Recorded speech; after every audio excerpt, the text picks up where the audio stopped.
Hello, family. Trust you've been great. So, one of nature's most powerful healing and weight loss tools is intermittent fasting. The benefits of intermittent fasting is something that is better experienced than imagined. Intermittent fasting is an eating pattern that cycles between periods of fasting and periods of eating. That is the fasted state and the fed state. Intermittent fasting encourages the body to harvest and use up excess stored fat. It also allows the body enter into a dimension of healing and repair that is impossible for the body to tap into when you're eating. Fasting typically starts from after your dinner and all through the night till your first meal the next day. And that's why I'll typically say that's why the first meal of the day is called breakfast. That is to break your fast from the previous evening. Anytime you're not eating, you are said to be fasting. From the time you take your last meal in the evening to the time you take your first meal the next day, you are fasting, including the hours you are asleep. When you're eating, you are in the fed state. When you're not eating, you are in the fasted state. In the fed state, your body is digesting and absorbing the food from your last meal and either using it for immediate energy or storing it for later use. Now, the more you stay in that fed state, the more fat accumulates in your body. But then in the fasted state, you have finished digesting and absorbing the food from your last meal. At this point, your body starts to gradually turn towards using stored fat for energy. The thing is, whether you eat or you don't eat, your body must carry out all its basic functions. In the presence of food, in the absence of food, your body must carry out all its basic functions. So, when you're fasting, in the absence of food, your body is forced to break down stored fat to function with.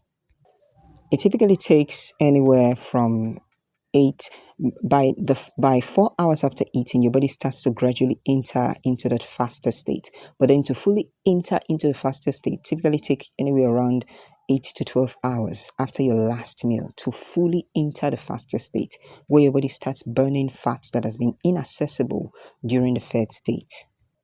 The more you stretch the faster state, the more stored fat your body burns. Do you understand how this works now? The more you are in the fed state, the more fat accumulates in your body. The more you are in the fasted state, the more stored fat your body burns. And that's what makes intermittent fasting so effective for weight loss. When insulin levels are up after a meal, the body puts a pause on burning stored fat and turns to burning energy from the food you just ate. When insulin levels starts going down after a meal, the body starts turning to burning stored fat for energy. So imagine if you're eating round the clock. Do you understand now why it's so easy for people to get overweight and why type 2 diabetes is so common? And beyond weight loss, you see that state where blood sugar and insulin levels are resting when you have been without a meal for a while. That state is magical for healing. Fasting just gives the body the needed break to focus on healing and rejuvenation. So one method that is very easy for anyone to start with, if you're thinking of, just getting to incorporate, just starting to incorporate intermittent fasting into your lifestyle, is the 16-8 method. It's easy. 16-8 just means that you are fasting for 16 hours, including the hours that you are asleep, and you're just eating within an 8-hour window for the day. So say you ate your last meal 7 p.m. today, for instance, and then no other meal till 12 noon tomorrow. You would have fasted for at least 16 hours, inclusive of the hours that you were asleep. But then if you find that that is too much of a stretch for you, you can actually make it reduce the fasting window to start, say, from like 12 hours or 14 hours and just gradually expand your fasting window. So say you had your last meal 7 p.m. today, you can try to push to say 9 a.m. or 10 a.m. tomorrow before you take your first meal for tomorrow. Always have it in mind that carbohydrate and other foods that raises blood sugar is not the problem, right? It is normal for your blood sugar and insulin levels to rise when you eat certain meals. What is not normal is having that done repeatedly throughout the day, chronically spiking blood sugar throughout the day by eating repeatedly round the clock and binging on one thing or the other, and not just giving blood sugar and insulin levels any chance to rest.